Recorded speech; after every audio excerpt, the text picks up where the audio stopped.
सबभन्दा ठुलो क्षति भनेको पार्टीलाई के भएको छ भने मेरो बुझाइमा कि अर्को निर्वाचनको लागि हामीले गगनजीको अनुहार बेचेर उहाँको अनुहार देखाएर हामीले पार्टीको लागि ठुलो भोट कलेक्सन गर्न सक्थ्यौं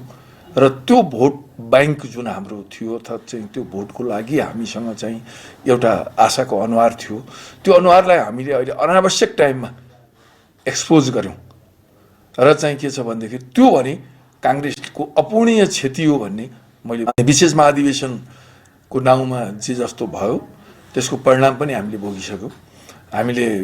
चाहिँ चुनावको मुखमा आएर 5 महिनासम्म हामी पार्टीभित्र झगडा गर्दै रह्यौं विशेष महाधिवेशनकी नियमित महाधिवेशन र यो झगडाले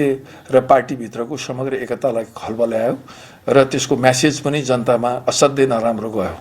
र त्यो कारण पनि पराजयको लागि एउटा महत्त्वपूर्ण कारक बन्यो हामीलाई लागिरहेको थियो कि गगनजीको नेतृत्वबाट नेतृत्व आइसकेपछि उहाँको नेतृत्वमा पार्टी अगाडि बढ्दाखेरि पार्टीले निकै राम्रो परिणाम दिन सक्छ भन्ने हामीलाई जुन विश्वास थियो त्यो विश्वास को धरातल पनि टुटेको छ। अर्को तर्फ के छ भने